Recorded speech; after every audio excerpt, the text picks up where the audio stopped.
자, 본격적으로 시작해 볼까요? 오늘 이 해설에서는 로지 브라이도티의 밀도 높지만 정말 매혹적인 철학의 세계로 깊숙이 들어가 보겠습니다. 기술, 자본주의, 그리고 우리 인간의 유한성에 대한 아주 흥미로운 이야기인데요. 다들 준비되셨죠? 바로 본론으로 들어가 보겠습니다. 여러분, 한번 상상해 보시겠어요?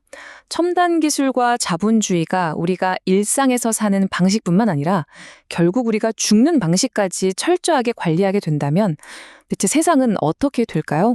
네, 아주 도발적인 질문이죠. 하지만 이 질문이야말로 오늘 우리가 마주한 어두운 현실을 지나 브라이도티가 제시하는 놀라운 철학적 해결책으로 나아가는데 아주 중요한 나침반 역할을 해줄 겁니다.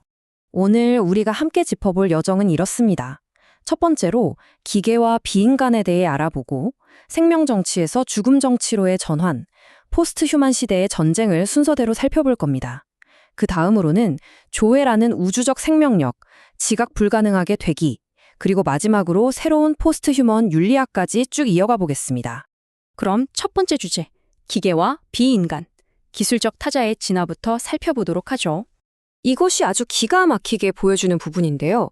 과거 프리츠랑의 고전 영화 메트로폴리스에 나오는 기계들을 한번 떠올려 보세요. 굉장히 뻣뻣하고 차가운 금속성이잖아요. 그냥 자본주의를 굴러가게 만드는 연료 그 자체에 불과했습니다. 하지만 제임스 카메론 감독의 영화 아바타는 어떤가요? 완전히 다른 세상이죠. 오늘날 우리가 마주한 기술은 굉장히 유동적이고 생명 유전학적이에요. 인간과 기술 그리고 자연 사이에 뚜렷했던 경계가 스르륵 녹아버린 겁니다. 이건 마치 집에서 쓰던 다이얼 전화기에서 최신형 스마트폰으로 건너뛴 것만큼이나 엄청난 패러다임의 도약이라고 할 수 있습니다. 자, 이어서 두 번째 섹션입니다. 생명 정치에서 죽음 정치로 권력의 삶과 죽음 관리에 대한 이야기입니다. 여러분도 한 번쯤 들어보셨을 철학자 미셸 푸코가 주창한 생명 정치라는 개념이 있어요.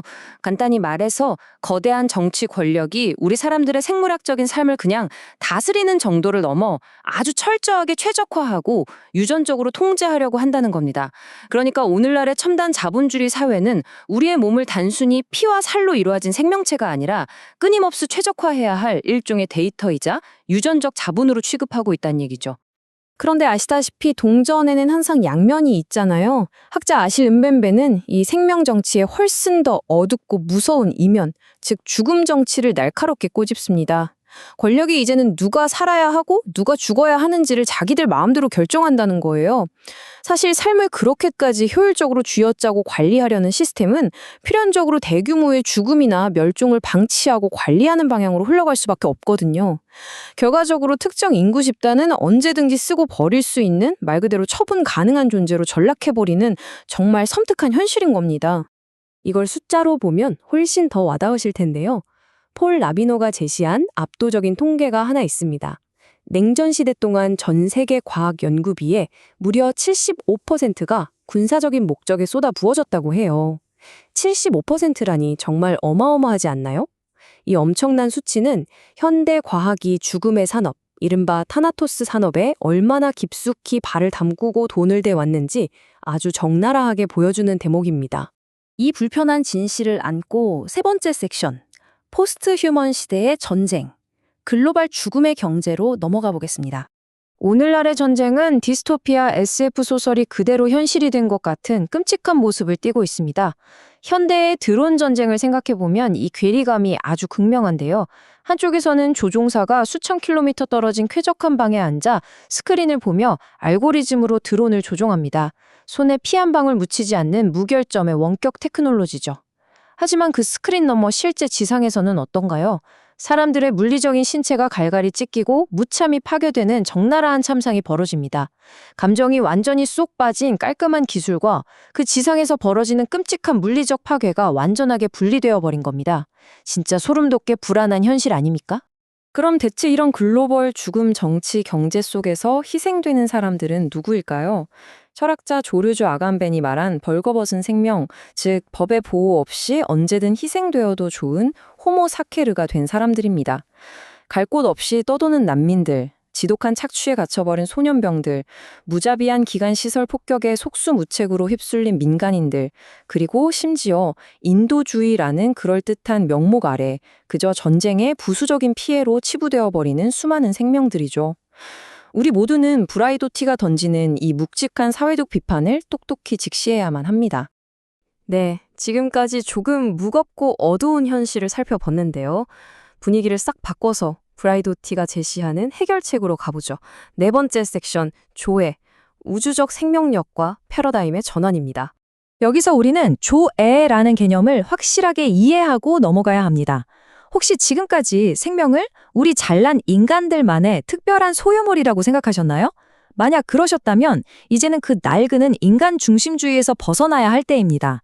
조애는요, 우리 개개인의 좁은 자아를 훌쩍 뛰어넘는 훨씬 더 거대한 에너지예요.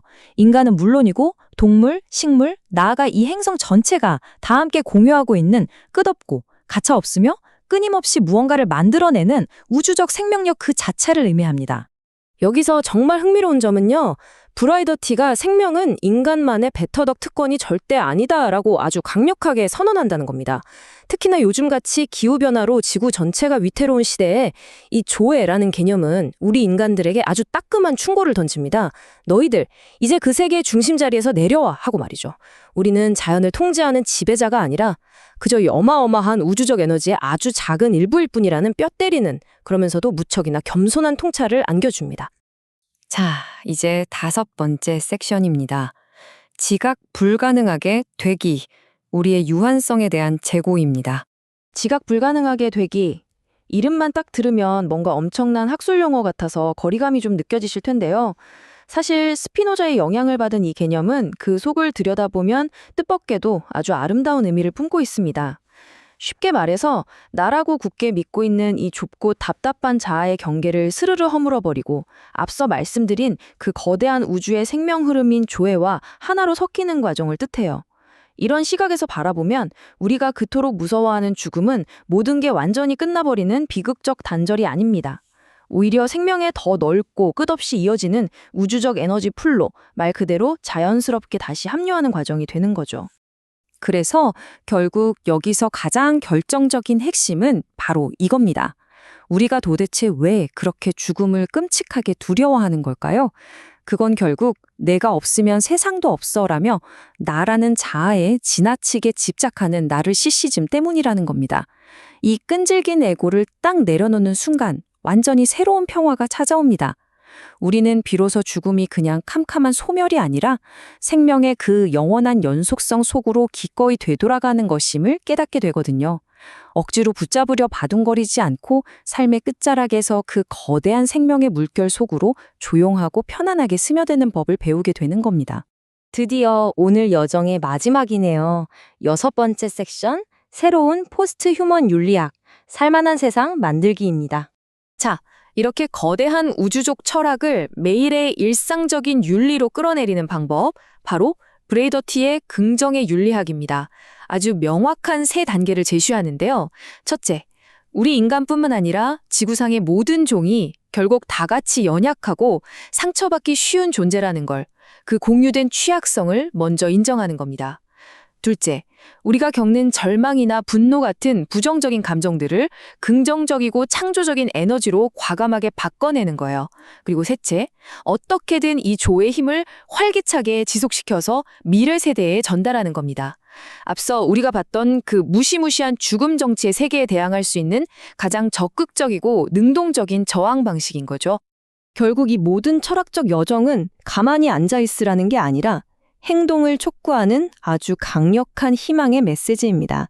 지금 당장 뉴스를 틀면 나오는 지정학적 현실이 아무리 암울하고 억압적으로 보이더라도 말이죠.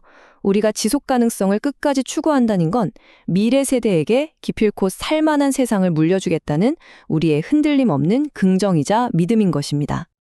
자, 오늘 우리는 통제받는 삶과 무자비한 전쟁의 비극에서 출발해서 조애라는 거대한 우주적 생명력의 철학에까지 무사히 도달했습니다. 해설을 마무리하며 여러분께 한 가지 깊은 질문을 남기고 싶습니다.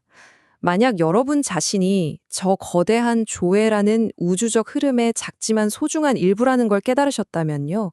여전히 나라는 개별적 자아가 끝나는 것을 예전처럼 두려워만 하시겠습니까? 아니면 우리 모두를 하나로 연결해주는 그 장엄한 생명의 연속성을 기꺼이 그리고 평온하게 품어보시겠습니까?